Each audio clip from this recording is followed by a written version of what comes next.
Welcome to స్వతంత్ర news. నేను అబిత. ముందుగా హెడ్లైన్స్.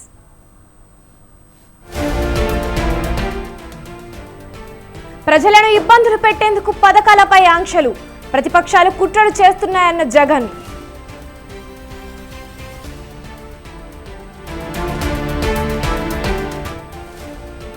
ఈసీ పథకాలను ఆపడంపై హైకోర్టుకు లబ్ధిదారులు, పథకాల అమలు కోరుతూ లంచ్ మోషన్ పిటిషన్. 6 గ్యారంటీలు ఎందుకు అమలు చేయలేదో చెప్పాలి, వీడియో మార్ఫింగ్ చేసి ప్రచారం చేయడం దారుణమన్న ఈటల. కొనసాగుతున్న 3వ విడత ఎన్నికల పోలింగ్, ఓటేసిన ప్రముఖులు.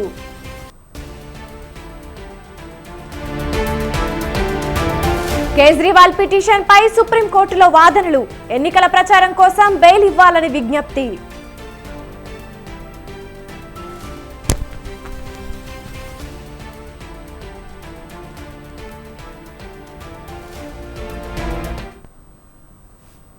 హామీలు అమలు చేయకపోవడం వల్లే 2019లో టీడీపీ అధినేత చంద్రబాబు ఓడిపోయారని ఏపీ సీఎం జగన్ ఆరోపించారు. ఈ ఓటమితోనే చంద్రబాబు సైకిల్ పాడైపోయిందని, ముందు ఎర్రచుక్కల దగ్గరకు వెళ్లారన్నారు. ఆ తర్వాత చంద్రబాబు సైకిల్ తీసుకొని దత్తపుత్రుని వద్దకు వెళ్లారని, ఆయన క్యారేజీ ఎక్కి టీ తాగుతా అన్నారని ఎద్దేవా చేశారు. సైకిల్ పూర్తిగా పాడైపోవడంతో సైకిల్ను వదినమ్మ ఢిల్లీకి తీసుకెళ్లి మెకానిక్ను రంగంలోకి దింపారన్నారు. చివరకు సైకిల్ బెల్ ఒక్కటే మిగిలిందని, అదే అబద్ధాల మేనిఫెస్టో అని విమర్శించారు జగన్. 6 రోజుల్లో జరగబోతా ఉంది కురుక్షేత్ర మహాసంగ్రామం. ఈ జరగబోయే ఈ ఎన్నికలు కేవలం ఎమ్మెల్యేలను, కేవలం ఎంపీలను ఎన్నుకునేందుకు మాత్రమే జరగబోతా ఉన్న ఎన్నికలు కానే కావు. ఈ జరగబోతా ఉన్న ఎన్నికలు రాబోయే 5 ఏళ్ల మీ ఇంటింటి అభివృద్ధిని, పథకాల కొనసాగింపును నిర్ణయించబోయే ఎన్నికలు ఈ ఎన్నికల్లో మీరు జగన్ కు ఓటు వేస్తే పథకాలన్నీ కూడా కొనసాగింపు, ఇంటింటి అభివృద్ధి. అదే పొరపాటున చంద్రబాబుకు ఓటు వేస్తే పథకాలన్నీ ముగింపు, మళ్ళీ మోసపోవటమే. ఎన్నికల ముందు చంద్రబాబు రకరకాల వాగ్దానాలు ఇచ్చి ఆ తర్వాత అవి అమలు చేయకపోవటం వల్ల తమకు కలిగిన నష్టాన్ని ప్రతీకారంగా 2019లో అంతా కలిసి చంద్రబాబు సైకిల్ ను ఏ ముక్కకు ఆ ముక్క విరిచి పక్కన పడేశారు. ఆ తుప్పు పట్టిన సైకిల్ కు చంద్రబాబు రిపేర్ చేయాలని చాలా కష్టపడతా ఉన్నాడు. ఆ రిపేర్ చేసే భాగంలో ముందుగా ఎర్ర చొక్కాల దగ్గరికి వెళ్లారు. ఎర్ర చొక్కాల దగ్గరికి వెళ్ళినప్పుడు అక్కడ ఫలితం లేదు. ఆ తర్వాత దత్తపుత్రుడిని పిలుచుకున్నాడు. దత్తపుత్రుడేమో సైకిల్ మొత్తాన్ని చూసి తుప్పు పట్టింది, నేను క్యారేజ్ మీద మాత్రమే ఎక్కుతాను, టీ గ్లాస్ మాత్రమే పట్టుకొని తాగుతాను అన్నాడు. తర్వాత వదినమ్మను ఢిల్లీకి పంపించాడు. అక్కడ మెకానిక్స్ ను దింపాడు. ఇక్కడికి దింపి సైకిల్ ఓ షేపు లేక తీసుకొని రమ్మని చెప్పి అడిగాడు. మరి ఇంత తుప్పు పట్టిన సైకిల్ ఎలా బాగు చేస్తామయ్యా చంద్రబాబు అని అడిగారు. అడిగితే ఈ చంద్రబాబు ఏం చేశాడు, పిచ్చి చూపులు చూశాడు. ఇదొక్కటే మిగిలింది అని బెల్లు ట్రింగ్ ట్రింగ్ ట్రింగ్ ట్రింగ్ అని బెల్లు కొట్టడం మొదలు పెట్టాడు. ఆ బెల్లు పేరే అబద్ధాల మేనిఫెస్టో. ప్రతి ఒక్కరిని కూడా ఒకటి గుర్తుపెట్టుకోమని చెప్తా ఉన్నా. కుట్రలు చేస్తా ఉన్న ఈ చంద్రబాబు దగ్గర డబ్బులు ఎక్కువ ఉన్నాయి. మీ జగన్ దగ్గర చంద్రబాబు మాదిరిగా డబ్బులు ఉండకపోవచ్చు. ఆ దోచేసిన సొమ్ములో చంద్రబాబు ప్రజలకు, పేదలకు లోబర్చుకునేదానికి మోసం చేసేందుకు ఎన్నికల రోజు 2,000 ఇస్తాడు, 3,000 ఇస్తాడు, కొన్ని చోట్ల 4-5 కూడా ఇస్తాడు. కానీ నేను ప్రతి ఒక్కరికి కూడా ఒకటే చెప్తా ఉన్నా, నా అక్క చెల్లెమ్మల కుటుంబాలందరికీ కూడా ఒకటే చెప్తా ఉన్నా, ఆ డబ్బు చంద్రబాబు ఇచ్చేది ఎన్నికల రోజు మాత్రమే ఇచ్చే డబ్బు. ఆ డబ్బంతా మనదే, మన దగ్గర దోచేసిన సొమ్మే. కాబట్టి ఆయన ఇస్తే ఏ ఒక్కరు వద్దు అనద్దండి అని చెప్పి మీ సందర్భంగా చెప్తా ఉన్నా. ఎవరి వల్ల, ఏ ప్రభుత్వం వల్ల, ఎవరి వల్ల మీ ఇంటికి, మీ కుటుంబానికి మంచి జరిగింది, ఎవరు ఉంటే ఆ మంచి కొనసాగుతుంది అన్నది మాత్రమే మీరు వేసే ఓటును డిసైడ్ చేసేట్టుగా పెట్టుకోమని కోరుతా ఉన్నా. తెలుగుదేశం పార్టీ, చంద్రబాబు నాయుడు ఈయన ఢిల్లీతో కలిసి ఏ స్థాయిలో కుట్రలు పన్నుతా ఉన్నారో మీరే చూడండి. అవ్వాతాతలకు ఇంటికే వచ్చే పెన్షన్ దగ్గరుండి వీళ్ళే రాకుండా చేశారు. నేను ఇన్ని సంవత్సరాలుగా మీ జగన్ అవ్వాతాతలకు ఇంటికి నేరుగా పెన్షన్ పంపిస్తా ఉన్నాడు. ఎన్నికలకు 2 నెలల ముందు చంద్రబాబు నాయుడు కుట్రలు పన్ని ఆ అవ్వాతాతలకు ఇంటికి వచ్చే పెన్షన్ రాకుండా చేస్తే ఆ అవ్వాతాతలు రెట్టించిన ఉత్సాహంతో జగన్కు ఓటు వేయరా అని అడుగుతా ఉన్నాడు మీ బిడ్డ. కుట్ర చివరిలో జగన్ ఏదైతే బటన్లు నొక్కాడో ఆ బటన్లు నొక్కిన సొమ్ములు కూడా నా అక్క చెల్లెమ్మల కుటుంబాలకు రాకుండా ఢిల్లీ వాళ్ళతో వీళ్ళంతా కుట్రలు చేస్తూ అడ్డుకునే కార్యక్రమం చేస్తా ఉంటే సాక్షాత్తు మీ జగన్ ఒక ముఖ్యమంత్రిగా ఏకంగా కోర్టుకు వెళ్ళి జరుగుతా ఉన్న అన్యాయాన్ని ప్రశ్నిస్తూ కోర్టులో కేసులు వేసే పరిస్థితి లేకి ప్రజాస్వామ్యం దిగజారిపోయింది అంటే వీళ్ళని ఏమనాలి అని చెప్పి అడుగుతా ఉన్నాను ఈ సందర్భంగా. తనకంటే జనం గురించి ఎక్కువగా ఆలోచించే మనస్తత్వం జనసేన అధినేత పవన్ కళ్యాణ్ది అని మెగాస్టార్ చిరంజీవి అన్నారు. పవన్ సినిమాల్లోకి బలవంతంగానే వచ్చినా రాజకీయాల్లోకి మాత్రం ఇష్టంతో వచ్చారని చెప్పారు. జనమే జయమని నమ్మే జనసేనాని గెలిపించాలని పీఠాపురం ప్రజలను కోరారు. ఈ మేరకు సోషల్ మీడియాలో ఓ వీడియోను చిరంజీవి విడుదల చేశారు. జనం కోసం జన సైనికుడు అయ్యారని చెప్పారు. తాను బలంగా నమ్మిన సిద్ధాంతం కోసం తన జీవితాన్ని రాజకీయాల కోసం అంకితం చేసిన శక్తిశాలి పవన్ కళ్యాణ్ అని చెప్పారు. రాష్ట్ర భవిష్యత్తు కోసం శక్తిని వినియోగించాలి అంటే చట్టసభల్లో పవన్ గొంతును వినాలని చిరంజీవి కోరారు. అమ్మ కడుపున ఆఖరివాడిగా పుట్టిన అందరికి మంచి చేయాలి, మేలు జరగాలి అనే విషయంలో ముందువాడుగా ఉంటాడు. తన గురించి కంటే జనం గురించి ఎక్కువగా ఆలోచించే మనస్తత్వం నా తమ్ముడు కళ్యాణ్ బాబు. ఎవరైనా అధికారంలోకి వచ్చాక ప్రజలకు ఏదైనా చేయాలనుకుంటారు. కానీ కళ్యాణ్ తన సొంత సంపాదనని కౌలు రైతులు కన్నీళ్లు తుడిచేందుకు ఖర్చు పెట్టడం, సరిహద్దు దగ్గర ప్రాణాలొడ్డి పోరాడే జవాన్ కోసం పెద్ద మొత్తం అందివ్వడం, అలాగే మత్స్యకారులు ఇంకా ఎందరికో తాను చేసిన సహాయం చూస్తుంటే ఇలాంటి నాయకుడు కదా జనానికి కావాల్సింది అనిపిస్తుంది. ఒక రకంగా చెప్పాలంటే సినిమాలోకి తను బలవంతంగా వచ్చాడు, రాజకీయాల్లో మాత్రం ఇష్టంతోనే వచ్చాడు. ఏ తల్లికైనా తన కొడుకు కష్టపడుతుంటే గుండె తరుక్కుపోతుంది. అలాగే ఏ అన్నకైనా తన తమ్ముడు అనవసరంగా మాటలు పడుతుంటే బాధ వేస్తుంది. అలా బాధపడుతున్న నా తల్లికి ఈ అన్నయ్యగా ఒక మాట చెప్పాను. నీ కొడుకు ఎంతో మంది తల్లుల కోసం వాళ్ళ బిడ్డల భవిష్యత్తు కోసం చేసే యుద్ధం అమ్మా ఇది. మన బాధ కంటే అది ఎంతో గొప్పది అన్నాను. అన్యాయాన్ని ఎదిరించకుండా మౌనంగా ఉండే మంచివాళ్ల వల్లనే ప్రజాస్వామ్యం మరింత నష్టం అని నమ్మి జనం కోసం జన సైనికుడు అయ్యాడు కొడుదల పవన్ కళ్యాణ్. అమ్మ కడుపున ఆఖరివాడిగా పుట్టిన ఎన్నికల వేళ కూటమి నేతలు అత్యంత నీచంగా వ్యవహరిస్తున్నారని మంత్రి బొత్స సత్యనారాయణ అన్నారు. వాలంటీర్ల ద్వారా ఇంటింటికి ఇస్తున్న పెన్షన్లను చంద్రబాబు అడ్డుకున్నారని చెప్పారు. పింఛన్లను అడ్డుకోవడం వల్ల అమాయకులు ప్రాణాలు వదిలారని తెలిపారు. కూటమి వల్ల 30 మంది ప్రాణాలు కోల్పోయారని బొత్స చెప్పారు. బిల్లు ఎక్కడ వస్తుంది చెప్పండి? కూటమి ఏ ఊర్లో వస్తుంది? బంగాళాఖాతంలో వస్తుంది, ఇక్కడ ఆంధ్రప్రదేశ్లో రాదు. కేంద్రంలో కూడా మేము అదే కోరుకున్నాం. మా పార్టీ ఆధారపడిన ప్రభుత్వాలు రావాలి. అక్కడికి తెలంగాణలో ఆపడానికి కారణం ఏంటి? అది అక్కడ కూడా కేంద్రానికి వ్యతిరేక ప్రభుత్వం కదా ఉంది. ఈసీని చెప్పు చేతుల్లో ఆడిస్తున్నారు. ఇది ధర్మం కాదు కదా. నేను ఈ ఊర్లో ఉన్నవాడిని, ఈ ఊర్లో పుట్టినవాడిని, ఈ ఊర్లో అవగాహన ఉన్నవాడిని, ఆఫీసర్తో రోజు కాంటాక్ట్లు ఉన్నవాడిని. మోడీ ఎవరో చూసింది ఆయన వచ్చి చెప్పి మాట్లాడతాడు, నేను వచ్చి వాస్తవాలు మాట్లాడతాను. జాయింట్ ఇన్స్పెక్షన్ చేసి వాళ్ళకి హ్యాండ్ ఓవర్ చేసామని నిశ్చయం చెప్తున్నాను కదా. ముగ్గురు ఏమైనా తోడు దొంగలు, అండర్లైన్ పాయింట్. ఒక దొంగకు ఒక దొంగ తోడు దొంగలు. ఒకడు వచ్చి తానా అంటే ఇంకోటి వచ్చి తందానంటే ఇంకోటి వచ్చి అవునని మధ్యలో వాయించి ఏముంది అవగాహన చెప్పండి.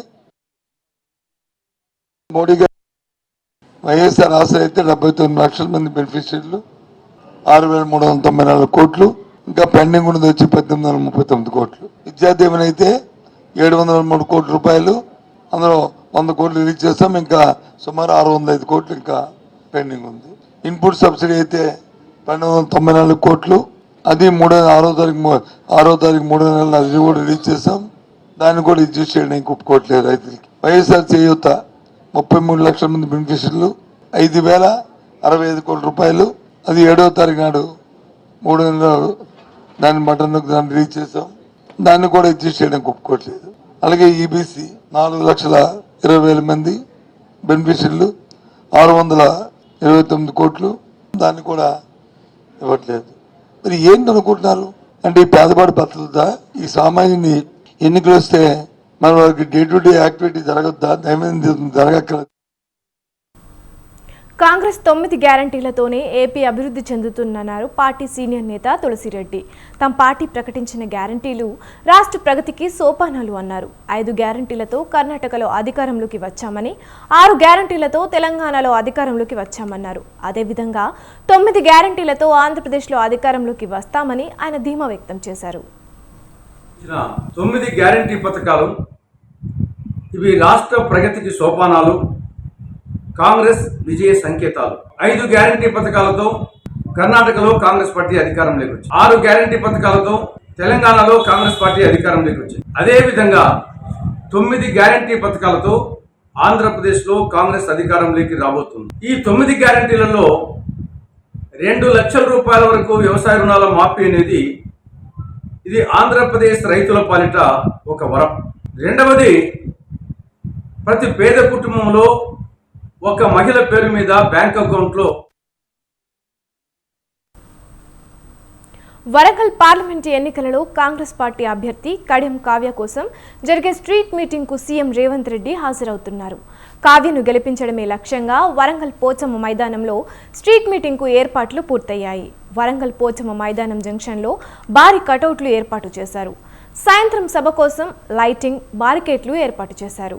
ఎండ తీవ్రత ఎక్కువగా ఉండడంతో వచ్చే కార్యకర్తలకు, ప్రజలకు మజ్జిగ ప్యాకెట్లు అందుబాటులో ఉంచారు. సుమారు 20,000 మంది ఈ సభకు హాజరవుతారని రాష్ట్ర మైనార్టీ నాయకుడు ఆయూబ్ మహమ్మద్ తెలిపారు.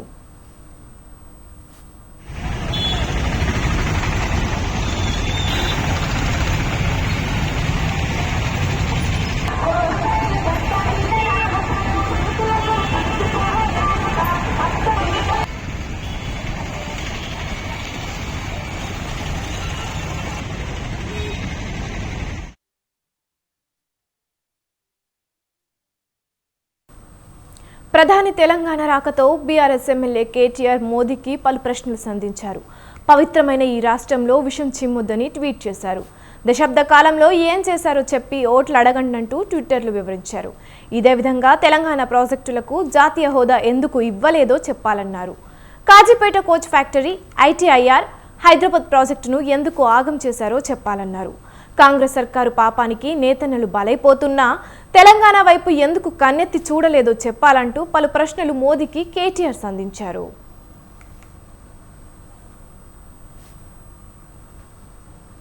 దేశంలో రిజర్వేషన్ల రద్దు బీజేపీ అజెండా అని డిప్యూటీ సీఎం బట్టి విక్రమార్క అన్నారు. రిజర్వేషన్ల విషయంలో కేసీఆర్ బీజేపీకి వత్తాసు పలకడం సిగ్గుచేటు అని విమర్శించారు. లోక్సభ ఎన్నికల్లో బీఆర్ఎస్కు ఓటేస్తే భవిష్యత్తు ఉండదన్నారు. దేశంలోని బలహీన వర్గాలు, దళిత, గిరిజనులు తమ హక్కులు కోల్పోయే ప్రమాదం ఉందని హెచ్చరించారు. ఇప్పటికే తెలంగాణలో కులగణన ప్రక్రియ ప్రారంభమైందని, కేంద్రంలో కూడా కాంగ్రెస్ అధికారంలోకి రాగానే దేశవ్యాప్తంగా కులగణన చేపడతామని స్పష్టం చేశారు. కాంగ్రెస్ ప్రభుత్వాన్ని కూల్చడం ఎవరితరమూ కాదని తేల్చి చెప్పారు. ప్రజల మద్దతు అధికారంలోకి వచ్చామని, 5 ఏళ్లు పాలిస్తామని అన్నారు. ప్రజలు తమపై నమ్మకంతో అధికారం ఇచ్చారని, సంపద సృష్టించి వాళ్ళు అందిస్తామన్నారు. కాంగ్రెస్ సర్కార్పై బీజేపీ నేత ఈటెల రాజేందర్ తీవ్ర విమర్శలు చేశారు. ఎస్సీ ఎస్టీలకు రిజర్వేషన్లు కల్పించిన అంబేద్కర్ను ఓడించి పార్టీ కాంగ్రెస్ అన్నారు. అధికారంలోకి వచ్చిన 4 నెలల్లోనే కాంగ్రెస్ పరిస్థితి ప్రజలకు అర్థమైందని చెప్పారు. అణగారిన వర్గాలను ఆదుకొని అండగా ఉన్న బీజేపీ అని అన్నారు. బీజేపీ హయాంలో 76 కేంద్ర మంత్రుల్లో 27 మంది బీసీలకు అవకాశం కల్పించారని చెప్పారు. వీడియోలు మార్ఫింగ్ చేసి ప్రచారం చేయడం దారుణమని ఈటెల అన్నారు. కోతలు మొదలైనవి. గ్రామీణ ప్రాంతాల్లో మళ్ళీ కాలిపోని మోటార్ల చేత మళ్ళీ వచ్చింది. మళ్ళీ ట్రాన్స్ఫార్మర్లు కాలిపోతున్నాయి, పంటలు ఎండిపోయినాయి. ఇవన్నీ ప్రజలు అసహించుకుంటారు. అంటే కేసీఆర్ విఫలమవడానికి చాలా టైం పట్టింది. కానీ రేవంత్ రెడ్డి గారు మాత్రం ఇచ్చిన మాటను అమలు చేసే వ్యక్తి కాదని 4 నెలల కాలంలో తెలిసిపోయింది. అనేక సార్లు అసెంబ్లీలో మీరు అప్పులమయం చేస్తున్నారు, మీరు అడ్డగోలు అప్పులు చేస్తున్నారు, రాష్ట్రాన్ని ఏం చేస్తున్నారని చెప్పి మాట్లాడిన పార్టీ అవగాహన ఉండి మరి హామీలు ఇచ్చిందా, మోసం చేయడానికి హామీలు ఇచ్చిందా, తెలంగాణ ప్రజలు తేల్చుకోవాల్సిన సందర్భం ఆసనమే. ఏది ఏమైనా కూడా ఈ దఫా బీఆర్ఎస్ పార్టీకి ఓటేయడం వల్ల పెద్ద లాభం లేదు. కాంగ్రెస్ పార్టీకి ఓటేస్తే కేంద్రంలో ఒరిగేది లేదు. ఇవాళ బీజేపీ పార్టీకి ఓటేస్తే కేంద్రంలో మోడీ గారు ప్రధానమంత్రి అవుతారు. ఇవాళ ఆర్టిఫిషియల్ ఇంటెలిజెన్స్ వచ్చిన తర్వాత సైన్స్ టెక్నాలజీని ఎంత మిస్యూజ్ చేస్తున్నారు. ఇవాళ రిజర్వేషన్లు వద్దన్నాడు మోడీ అమిత్ షా అని చెప్పి మార్ఫింగ్ చేసి పెట్టించారు. నేను అనుకున్నా నేను కేసీఆర్ జుట్లకెళ్ళి కొడతా, కేసీఆర్ ఇట్లా చేస్తా అంటే నేను అనుకున్నా ఆయన కూడా గొప్ప పని చేస్తున్నాం అనుకున్నా. కానీ ఇట్లా అబద్ధాలు ప్రచారం చేయట్లో, మార్ఫింగ్ చేయించట్లో, మోసం చేయించట్లో కేసీఆర్ని మించిపోయినా అనేటువంటిది ఇలా కనపడతా ఉంది. ఇది ఆయనకి ఇట్లా మోసం చేయలేదు. ఆయన డైరెక్ట్గా ఆయన చేశారు, కానీ ఈ మార్ఫింగ్ చేసుడు ఆయన ఏంది అన్నట్టు చేసారు చేస్తే ఆయన బాధ్యతని చెప్పి చేస్తున్నా అని చెప్పేది. అధికారం కోసం బీజేపీ ఎలాంటి పనికైనా బరితెగిస్తుందని సిబిఐ నేత సాంబశివరావు ఆరోపించారు. దేశంలో బీజేపీ గ్రాఫ్ పడిపోతోందని చెప్పారు. అన్ని రాష్ట్రాలను తమ గుప్పెట్లో పెట్టుకునేందుకు అవసరమైతే పార్టీల మధ్య చీలికలు తెస్తున్నారని ఆరోపించారు. భారతదేశానికి పూర్వ వైభవం తీసుకొచ్చే ఏకైక పార్టీ ఇండియా కూటమి అని చెప్పారు. బీజేపీని ఓడించేందుకే కాంగ్రెస్తో కలిసి పనిచేస్తున్నామని తెలిపారు. ఎవడని పెట్టుకున్నారని పేరు, వ్యక్తిగా పేరు పెట్టుకున్నారంటే ఎంత బరిదెగించినట్లండి. మోడీ గ్యారంటీ పేరా? అదేంటి మోడీ మేనిఫెస్టో అంట. బీజేపీ మేనిఫెస్టో కాదు. అంతకుముందు బీజేపీ ఆర్ఎస్ఎస్, ఇప్పుడు అవన్నీ పోయినాయి. Modi manifesto, Modi guarantee. అందువల్ల ఇంత భయంకరమైనటువంటి ఆ బీజేపీని ఓడించడం కర్తవ్యంగా మేము కమ్యూనిస్ట్ పార్టీ తీసుకున్నాం. పబ్లిక్ రంగాన్ని కాపాడుకోవాలి, పబ్లిక్ సెక్టార్ని. అదే పద్ధతిలో మోడీ లాంటి నిరంకుశ పార్టీని ఓడించాలి, కాంగ్రెస్ని గెలిపించాలని ఎందుకు అనుకున్నామంటే, ఒక నిరంకుశ పార్టీని ఓడించడం కోసం సమీపంగా ఫైట్ చేసినటువంటి ఉన్న పార్టీల్లో కొంచెం బలమైన పార్టీ కాంగ్రెస్. దేశవ్యాప్తంగా విస్తరణ కలిగిన పార్టీగా ఖచ్చితంగా కాంగ్రెస్కి సపోర్ట్ చేద్దామని అనుకున్నాం. నరేంద్ర మోడీ వాడి సత్తే బతికితే నేనే ఉండాలి, అద్వాని నెట్టేస్తావు, ఇంకోటి నెట్టేస్తావు, ఇంకోటి నెట్టేస్తావు, అడ్డం వచ్చిన ఆడాలను కోసుకుని అటువంటి బాపత ఈయన త్యాగం గురించి చెప్తాడు, వాళ్ళ గురించి. మోడీ గ్యారెంటీ ఎవడని పెట్టుకున్నాడని పేరు.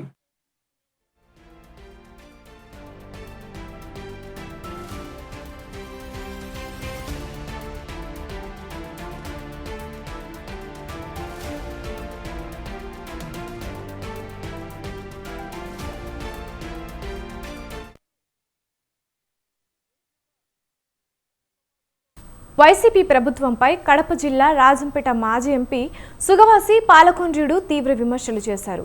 జగన్ రాక్షస పాలనలో చంద్రబాబు తట్టుకొని నిలబడ్డారన్నారు. తాను 11 మంది ముఖ్యమంత్రులను చూశానని, కానీ ఇలాంటి అరాచక ముఖ్యమంత్రిని ఎన్నడూ చూడలేదని అన్నారు. రాయచోటిలోని తన స్వగృహంలో స్వతంత్ర టీవీతో మాట్లాడి సంచలన వ్యాఖ్యలు చేశారు. రానున్న ఎన్నికల్లో కూటమిదే విజయమన్నారు. 160కి పైగా సీట్లు వస్తాయంటున్న పాలకొండ్రాయుడుతో మా ప్రతినిధి శ్రీకాంత్ ఫేస్ టు ఫేస్.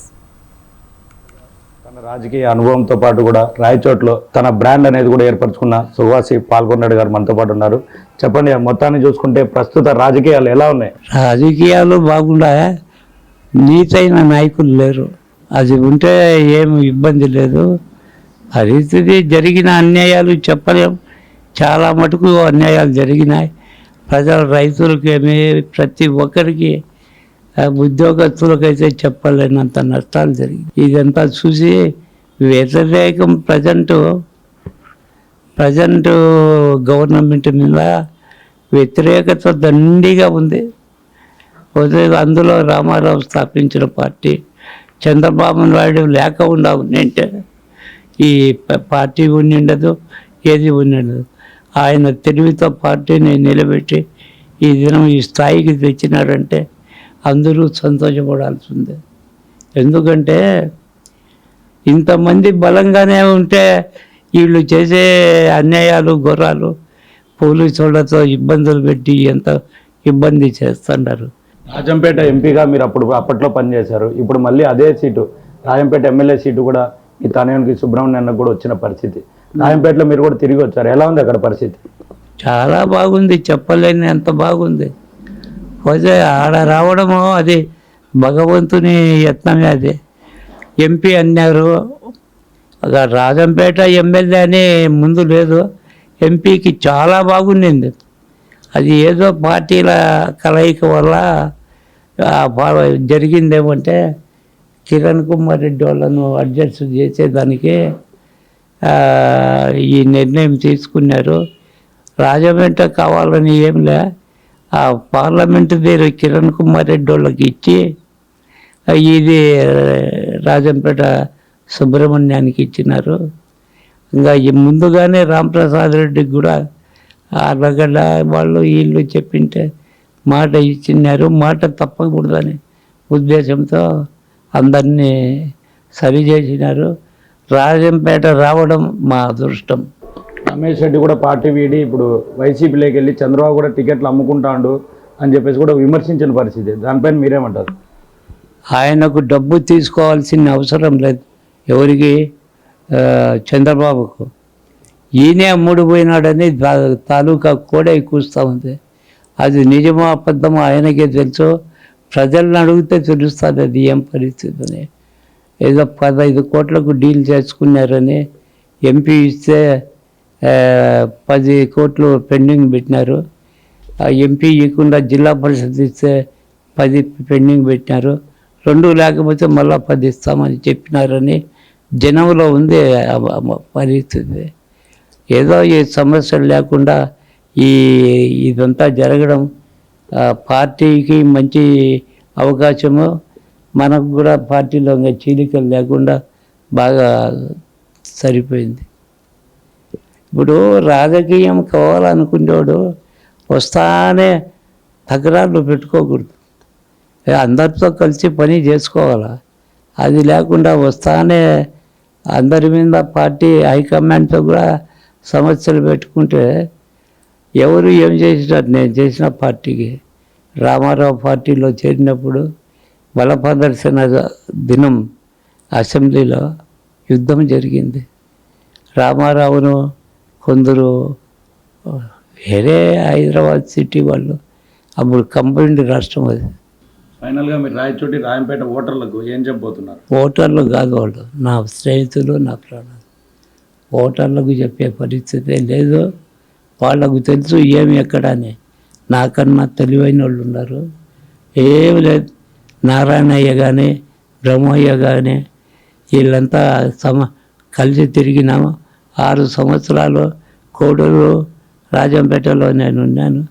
ఆ పార్లమెంటు మెంబర్గా ఉండేటప్పుడు నేను నాకు చెప్తారు వాళ్ళు ఇట్లా చేయ డబ్బు కూడా వాళ్ళే ఖర్చు పెడుతున్నారు.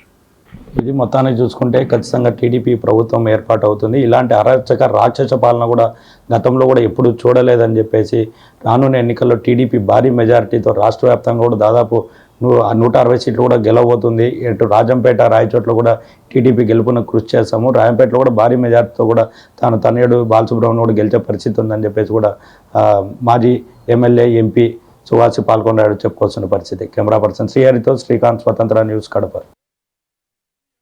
వైపు బానుడి బగబగ, మరోవైపు ముంచుకొస్తున్న పోలింగ్ సమయం.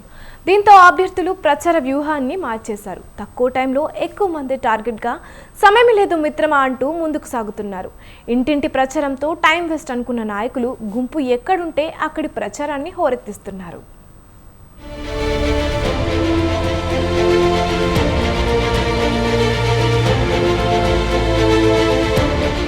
పార్లమెంట్ ఎన్నికల ప్రచార హోరుతో ఊరు వాడల నేతల సందడి నెలకొంది. పోలింగ్ కు సమయం ముంచుకొస్తుండడంతో ఉన్న కొద్ది సమయంలోనే ఓటర్లను ప్రసన్నం చేసుకునే పనిలో పడ్డారు. సమయం లేదు మిత్రమా అంటూ ముందుకు సాగుతున్నారు. ఈ క్రమంలోనే ప్రచార వ్యూహాన్ని మార్చారు.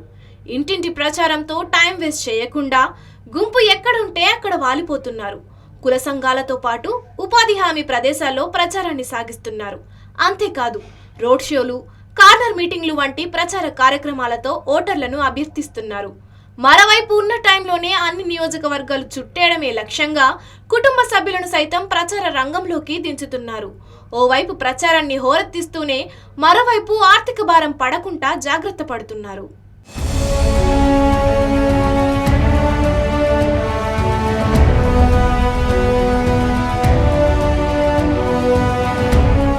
ఉమ్మడి జిల్లా వ్యాప్తంగా బానుడి ప్రతాపంతో నిప్పుల వర్షం కురుస్తోంది. ఉదయం, సాయంత్రం వేళ తప్ప మధ్యాహ్నం కాలు బయట పెట్టే పరిస్థితి లేదు. దీంతో అభ్యర్థులు అందుకు అనుగుణంగా తమ ప్రచార కార్యక్రమాన్ని రూపొందించుకుంటున్నారు. ఇందులో భాగంగా వాకింగ్ చేస్తున్న వారిని కలిసేందుకు ఉదయమే పార్కులు, గ్రౌండ్లకు, స్టేడియాలకు పరుగులు తీస్తున్నారు. ఆ తర్వాత రైతులు, కూలీలు, కార్మికులను నేరుగా కలిసేందుకు మార్కెట్లకు వెళ్తున్నారు. అప్పటికే ఎండ తీవ్రత పెరగడంతో ఇంటింటి ప్రచారాలకు దూరంగా ఉంటున్నారు.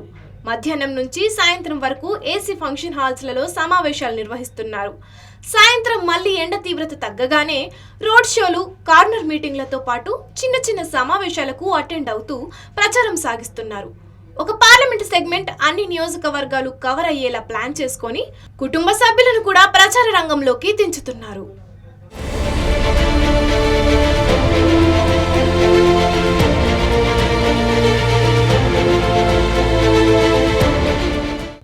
మరోపక్క ఎన్నికల కౌంట్డౌన్ కు సమయం ఆసన్నమైంది. దీంతో టైం మేనేజ్మెంట్ తో పాటు ఖర్చు భారంపై అభ్యర్థులు ఫోకస్ పెట్టారు. కార్యకర్తలతో ప్రతి గ్రామంలో ఇంటింటి ప్రచారం నిర్వహించడం ఖర్చుతో కూడుకున్నది కావడంతో తలకు మించిన భారంగా మారుతోంది. దీంతో తక్కువ మంది కార్యకర్తలు తక్కువ ఖర్చుతో ప్రచారం చేసేలా అభ్యర్థులు ప్లాన్ చేసుకుంటున్నారు. ఇందులో భాగంగా ఆటోలు, మినీ వ్యాన్లకు ఫ్లెక్సీలను కట్టించి సౌండ్ బాక్సులు ఏర్పాటు చేసి ప్రచారాన్ని హోరెత్తిస్తున్నారు. ఇక ఎలాగైనా గెలుస్తామన్న నమ్మకం ఉన్న అభ్యర్థులు మాత్రమే కాస్త ధైర్యంగా డబ్బు ఖర్చు చేస్తుండగా మిగిలిన వారు మాత్రం ముందు వెనక ఆలోచించి ఖర్చు చేస్తున్నారు. ఇలా తమపై ఆర్థిక భారం పడకుండా జాగ్రత్త పడుతున్నారు. మొత్తానికి పరిస్థితులకు తగ్గట్టుగా ప్రచార వ్యూహాన్ని మార్చుకొని గెలుపు దిశగా ముందుకు సాగుతున్నారు అభ్యర్థులు. మరి ఎవరి వ్యూహాలు ఫలిస్తాయి? విజయం ఎవరిని వరిస్తుంది? గెలిచే అభ్యర్థి ఎవరు? ఓటమి రుచి చూసేది ఎవరు అన్నది తెలియాలంటే ఎన్నికల ఫలితాల వరకు వేచి చూడాల్సిందే.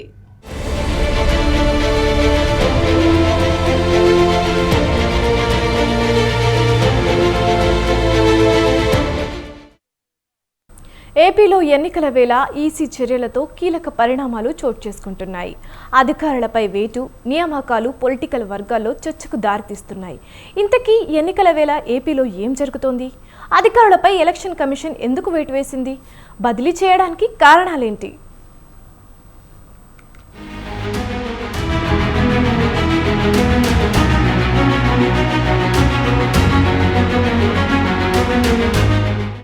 ఏపీలో ఎలక్షన్ హీటు సమ్మర్ను మించి కాకరేపుతోంది. గెలుపే లక్ష్యంగా అధికార వైసీపీ, విపక్ష కూటమి ఎత్తులకు పై ఎత్తులు వేస్తూ పావులు కదుపుతున్నాయి. జగన్ను గద్దెదించటమే టార్గెట్గా వ్యూహాత్మకంగా ప్రతిపక్షాలు ముందుకు సాగుతున్నాయి. అయితే కొందరు ఉన్నతాధికారులు అధికార వైసీపీకి కొమ్ము కాస్తున్నారంటూ ఎలక్షన్ కమిషన్కు ఫిర్యాదు చేశారు విపక్ష నేతలు. ఈ క్రమంలో చర్యలకు పూనుకున్న ఈసీ పలువురు అధికారులపై వేటు వేస్తూ మరికొందరిని నియమిస్తూ కీలక నిర్ణయాలు తీసుకుంది. ఇందులో భాగంగానే ఇటీవల వేటుకు గురైన రాజేంద్రనాథ్ రెడ్డి స్థానంలో ఆంధ్రప్రదేశ్ నూతన డీజీపీగా హరీష్ గుప్తాను నియమిస్తూ ఉత్తర్వులు జారీ చేసింది. ప్రస్తుతం హోంశాఖ కార్యదర్శిగా ఉన్న గుప్తాను తక్షణమే బాధ్యతలు తీసుకోవాలని ఆదేశించింది.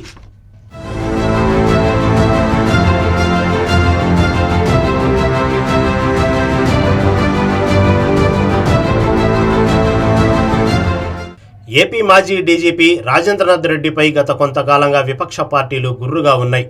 అధికార వైసీపీ పార్టీకి అనుకూలంగా వ్యవహరిస్తున్నారంటూ ప్రతిపక్ష నేతల నుంచి పెద్ద ఎత్తున ఫిర్యాదులు అందటంతో ఎన్నికల సంఘం రాజేంద్రనాథ్పై బదిలీ వేటు వేసింది. తక్షణమే బదిలీ చేయాలని ఏపీ ప్రభుత్వ ప్రధాన కార్యదర్శికి ఆదేశాలు జారీ చేసింది.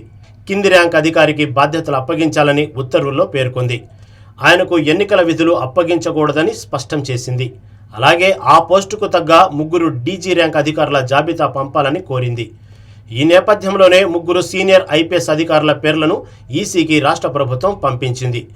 సీనియర్ అధికారులు ద్వారక తిరుమలరావు, హరీష్ గుప్తా, మాదిరెడ్డి ప్రతాప్ల పేర్లను ప్రభుత్వం పంపగా ఇందులో ఏపీ నూతన డీజీపీగా ఈసీ హరీష్ రావు గుప్తాను ఎంపిక చేసింది. ఎన్నికల నేపథ్యంలో తక్షణమే బాధ్యతలు స్వీకరించాలని ఆదేశించింది.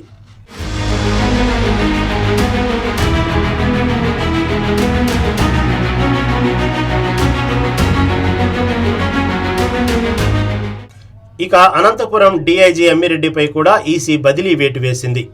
తక్షణమే విధుల నుంచి రిలీవ్ కావాలని ఆదేశిస్తూ ఆయనకు ఎలాంటి ఎన్నికల విధులు అప్పగించొద్దని ఆదేశించింది. ఇదే క్రమంలో అనంతపురం డీఎస్పీ వీర రాఘవరెడ్డి, రాయచోటి డీఎస్పీ మహబూబ్ బాషాను బదిలీ చేసిన ఎన్నికల సంఘం అనంతపురం అర్బన్ డీఎస్పీగా టీవీవి ప్రతాప్ కుమార్, రాయచోటి డీఎస్పీగా రామచంద్రరావును నియమిస్తూ ఉత్తర్వులు జారీ చేసింది. టీడీపీ నేతల ఫిర్యాదుల మేరకు బదిలీ చర్యలు తీసుకుంది ఈసీ. అనంతపురం టౌన్లో తమ పార్టీ నేతలపై అక్రమ కేసులు బనాయించారని తెలుగు తమ్ముళ్లు ఆరోపిస్తూ ఈసీకి ఫిర్యాదు చేశారు. వైసీపీ అధికారంలోకి వచ్చాక గత 3 ఏళ్లుగా అనంతపురం టౌన్లో వీరరాఘవరెడ్డి తమ నేతలను వేధింపులకు గురి చేస్తున్నారని తమ ఫిర్యాదులో పేర్కొంది. నాన్ బెయిలబుల్ కేసులు పెడుతూ టీడీపీ జిల్లా నేతలను జైలుపాలు చేశారని, ఇటీవల టీడీపీ నేతపై రౌడీ షీట్ ఓపెన్ చేశారని మండిపడింది. ఈ ఫిర్యాదులపై విచారణ చేపట్టిన ఈసీ డీఎస్పీ వీరరాఘవరెడ్డిపై వేటు వేసింది. అదేవిధంగా అన్నమయ్య జిల్లా రాయచోటి డీఎస్పీ సయ్యద్ మహబూబ్ బాషా పైన వేటు వేసింది.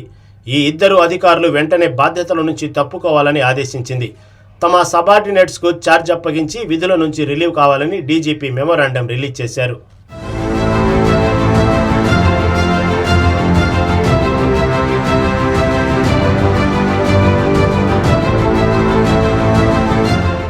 ఇలా ఎన్నికల వేళ ఏపీలో అధికారులపై బదిలీ వేట్లు, నూతన నియామకాలు పొలిటికల్ వర్గాల్లో హాట్ టాపిక్గా మారాయి. ఈ క్రమంలోనే మే 13న జరిగే పోలింగ్ సమయానికి ఇంకా ఎందరినీ మార్చనుంది, ఎవరిపై చర్యలు తీసుకోనుంది అనేది ప్రస్తుతం రాజకీయ వర్గాల్లో హాట్ టాపిక్గా మారింది.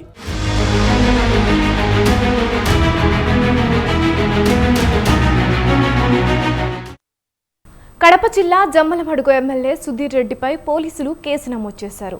ఈ నెల 5న జరిగిన పోస్టల్ బ్యాలెట్ పోలింగ్ కేంద్రంలోకి సుధీర్ రెడ్డి పార్టీ కండువా కప్పుకొని లోపలికి వెళ్లారనే ఆర్వో ఫిర్యాదుతో ఆయనపై కేసు నమోదు చేసినట్లు చెప్పారు. కాగా ఈ నెల 5న జమ్మలమడుగులోని ప్రభుత్వ బాలుర జూనియర్ కళాశాలలో పోస్టల్ బ్యాలెట్ పోలింగ్ నిర్వహించారు. ఓటు వినియోగించుకునేందుకు ఉద్యోగులు బారులు తీరారు.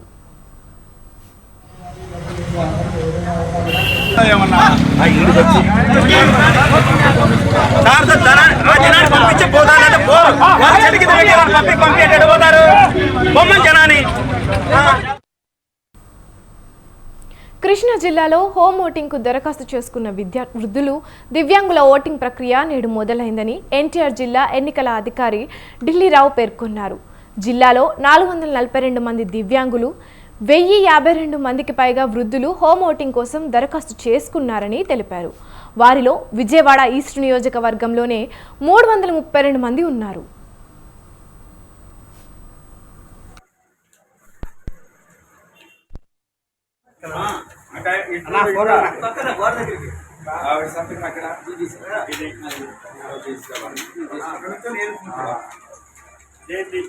ఇది పార్లమెంట్ ఇది అసెంబ్లీ గ్రీన్ డిక్లరేషన్ అవును సార్ దాంట్లోనే వెరీ గుడ్ చూడండి చిరిపోయింది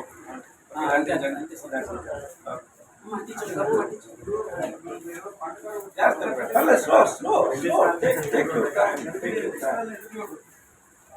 ఇక్కడ ఏ బాక్స్ మామా మామా ఒకసారి చూడమ్మా అటట్టు అది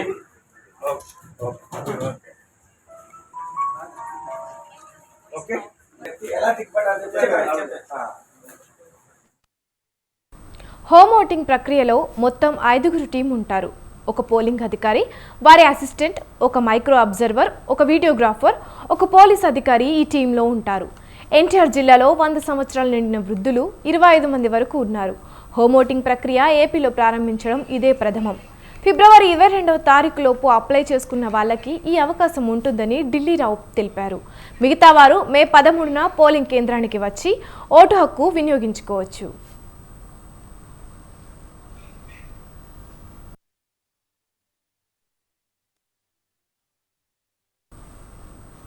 దేశంలో లోక్సభ 3వ దశ పోలింగ్ కొనసాగుతోంది. ఈ 3వ దశలో 11 రాష్ట్రాలు మరియు కేంద్రపాలిత ప్రాంతాల్లో పోలింగ్ జరుగుతోంది. దీనిలో భాగంగా ఉదయం 11 గంటల వరకు 25.41% పోలింగ్ నమోదైనట్లు అధికారులు ప్రకటించారు. అత్యధికంగా పశ్చిమ బెంగాల్లో 32.82% పోలింగ్ నమోదు కాగా అత్యల్పంగా మహారాష్ట్రలో 18.18% నమోదైనట్లు తెలిపారు. ప్రధాని నరేంద్ర మోదీ, కేంద్ర హోంమంత్రి అమిత్ షా, యూపీ మాజీ సీఎం అఖిలేష్ యాదవ్, ఆయన భార్య డింపుల్ యాదవ్, ఇతర నేతలు తమ ఓటు హక్కును వినియోగించుకున్నారు.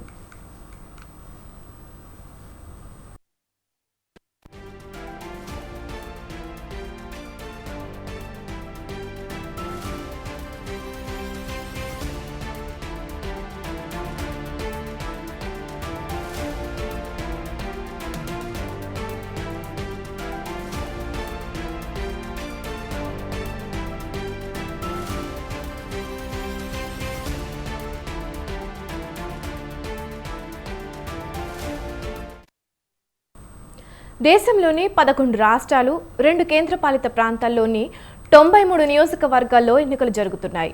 గుజరాత్లో 26, కర్ణాటకలో 14, మహారాష్ట్రలో 11, ఉత్తరప్రదేశ్లో 10, మధ్యప్రదేశ్లో 8, ఛత్తీస్గఢ్లో 7, బీహార్లో 5, అస్సాంలో 4, పశ్చిమ బెంగాల్లో 4, గోవాలో 2 స్థానాల్లో పోలింగ్ జరుగుతోంది. 2 కేంద్రపాలిత ప్రాంతాల్లో దాద్రా నగర్ హవేలీ, డామన్ డయ్యూలో కూడా ఎన్నికలు జరుగుతున్నాయి. మొత్తం 120 మంది మహిళలతో సహా 1300 మందికి పైగా అభ్యర్థులు పోటీ చేస్తున్నారు. జూన్ 4న కౌంటింగ్ నిర్వహించి ఫలితాలు ప్రకటించనున్నారు.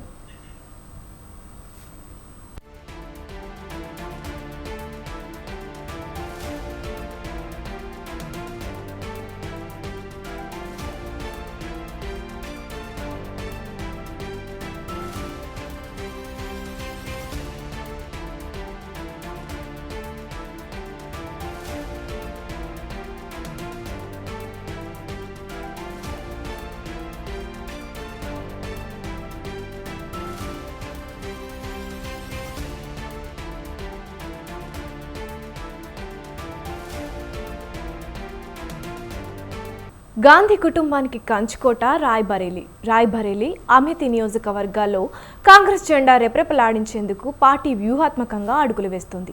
ఆ పార్టీ సర్వశక్తులు పనంగా పెట్టేందుకు సిద్ధమైంది. ఇప్పటికే కేరళలోని వైనాడ్ నుంచి లోక్సభ ఎన్నికల బరిలో ఉన్న కాంగ్రెస్ నాయకుడు రాహుల్ గాంధీ రాయ్బరేలీ నుంచి కూడా పోటీ చేయాలన్న నిర్ణయం ఉత్తరప్రదేశ్ కాంగ్రెస్ శ్రేణులకు కొత్త ఉత్సాహాన్నిచ్చింది. ఇదే స్ఫూర్తితో విజయం సాధన లక్ష్యంగా సాగుతోంది 139 ఏళ్ల పార్టీ.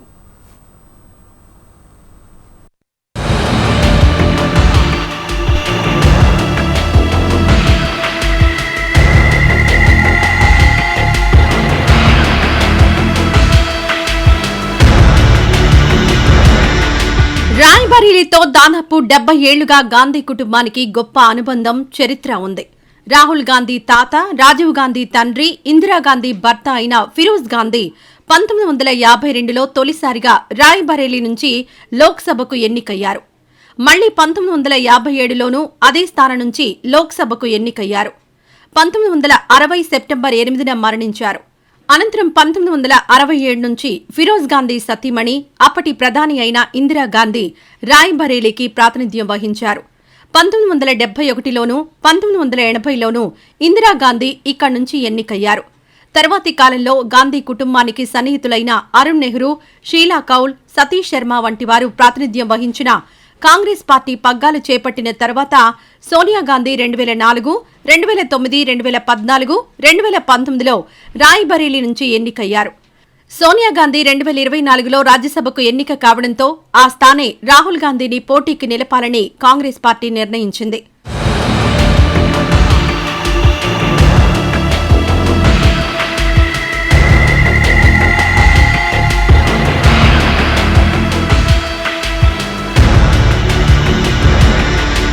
అమేథీ లోక్సభ నియోజకవర్గం కూడా కాంగ్రెస్ కుటుంబానికి కంచుకోటే.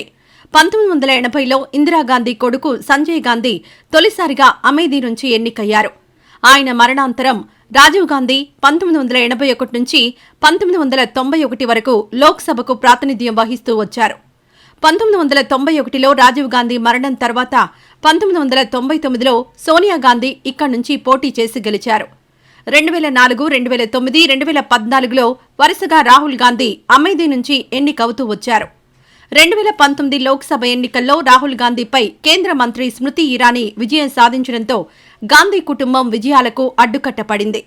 2024లో గాంధీ నెహ్రూ కుటుంబంతో అనుబంధం ఉన్న కిషోరీలాల్ శర్మను కాంగ్రెస్ పార్టీ అభ్యర్థిగా ఎంపిక చేశారు.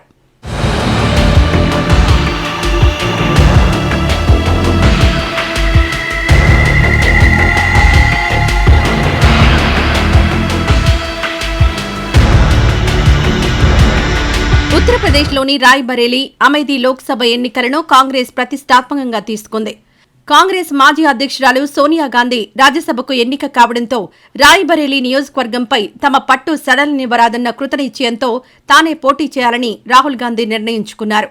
రాయ్బరేలీలో 2019లో సోనియా గాంధీ చేతిలో ఓటమి పాలైన బీజేపీ అభ్యర్థి దీపేష్ ప్రతాప్ సింగ్తోనే రాహుల్ తలపడనున్నారు. అమేథీలో బీజేపీకి చెందిన స్మృతి ఇరానీతో కిషోరీలాల్ శర్మ పోటీ పడనున్నారు. ఇద్దరు మాజీ ముఖ్యమంత్రులు భూపేష్ బఘేల్, అశోక్ గెహ్లట్ను రాయ్బరేలీ, అమేథీలకు ఏఐసీసీ పరిశీలకులుగా కాంగ్రెస్ అధ్యక్షుడు మల్లికార్జున ఖర్గే నియమించారు.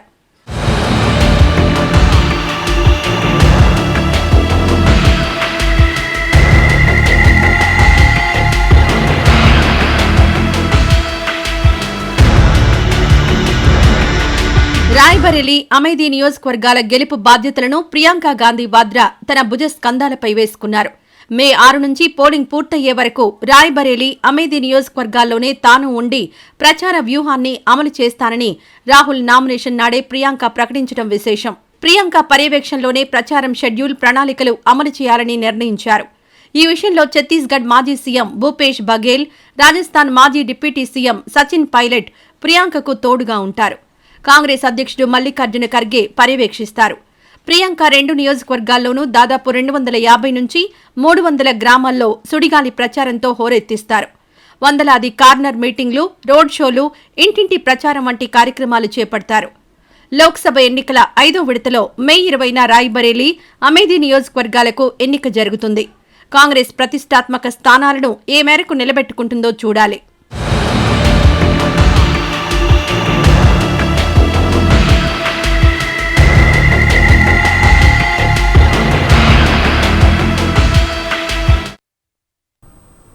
రెండు 2024 లోక్సభ ఎన్నికల షెడ్యూల్ ప్రకటిస్తూ మత విద్వేషాలు రెచ్చగొట్టే ప్రసంగాలు, నకిలీ వీడియోలు తయారు చేసే వారి పట్ల ఎన్నికల కమిషన్ కఠినంగా వ్యవహరిస్తుందని సిఈసి రాజీవ్ కుమార్ ప్రకటించారు. కానీ కఠిన చర్యలు తీసుకోవడం లేదు.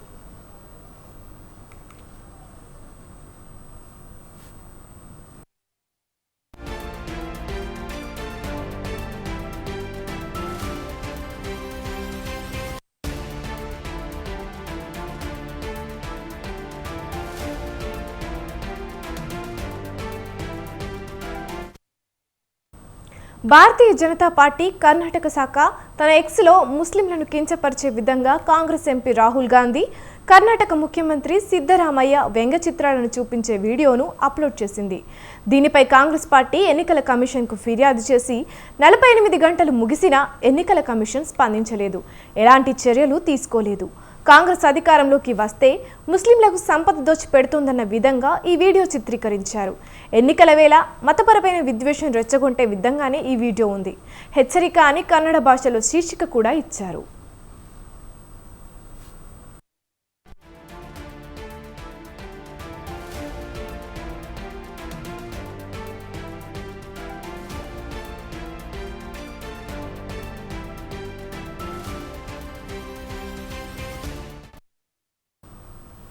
ఒక పక్షిగూడులో ఎస్సీ, ఎస్టీ, ఓబీసీ అనే 3 గుడ్లతో ముస్లిమ్స్ అనే మరో గుడ్డును చేర్చి గుడ్లు పొదిగిన తర్వాత ముస్లిమ్స్ అనే గుడ్డు నుంచి వచ్చిన పిల్లకు నిధులు దారపోసినట్లుగా చిత్రీకరించారు.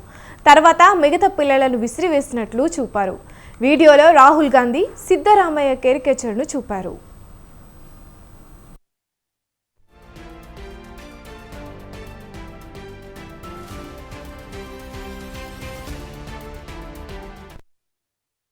Karnataka Congress media communication chairman Ramesh Babu, BJP జాతీయ అధ్యక్షుడు JP Nadda, BJP IT cell incharge Amit Malviya, రాష్ట్ర president BV Vijayendra Karnataka BJP social media ఇన్ఛార్జిపై ఎన్నికల కమిషన్కు ఫిర్యాదు చేశారు.